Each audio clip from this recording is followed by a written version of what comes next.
নমস্কার, আমি সুচিস্মিতা। আর জি TV সারেগামাপার audition দেওয়ার পর আমার ইচ্ছে ছিল যে কামাখ্যা মন্দিরে যাব।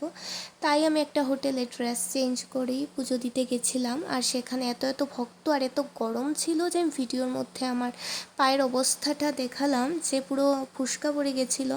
তাও মনে করি এটা ভগবানের আশীর্বাদ। আর আমি যেহেতু মায়ের স্বপ্ন দেখেছিলাম, তাই সেখানে কি সুন্দরভাবে আমি পুজোটা দিতে পারলাম, এটাই আমার সৌভাগ্য।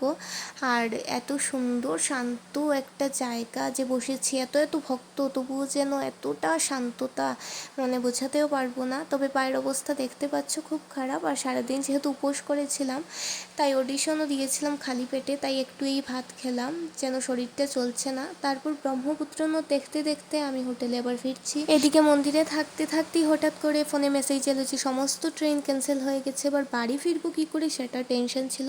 তো যাই হোক, তারপর বাসের টিকিট করেছি আমি, আর বিকেলে বাড়ি ফিরবো।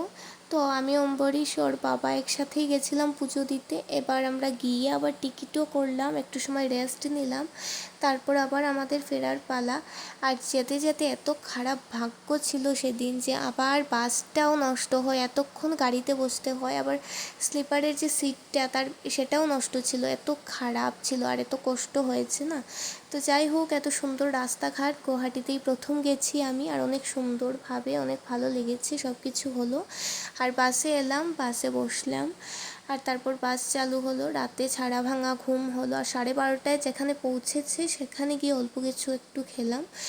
আর প্রচণ্ড খিদে ছিল, আর ঘুমও যেহেতু ভালো করে হচ্ছিল না, মুখে প্রচণ্ড গুটা উঠছিল, আর কেমন জানি একটা অশান্তি করছিল, শরীরটাও খুব একটা ভালো ছিল না, দেখতে পাচ্ছ। আর এরকম করতে করতে কখন যে ভোর হয়ে গেল আমি বুঝতেও পারিনি। তো সকাল হতেই মাকে কল করলাম, একটু নামলাম, দেখালাম পাংচার হয়ে গেছিলো। দুদিনের জন্য গেছিলাম আমি গুয়াহাটিতে। আর আমার মায়ের হাতের রান্না খেতে প্রচণ্ড মন চাইছিল, খুব মিস করছিলাম মায়ের হাতের রান্না, কারণ বাইরের খাবার একদম পছন্দ হয়নি। তো যাই হোক, আমি বাড়ি ফিরলাম, আর লাড্ডুর জন্য এই চিপসটা নিয়েই কিন্তু ফিরলাম।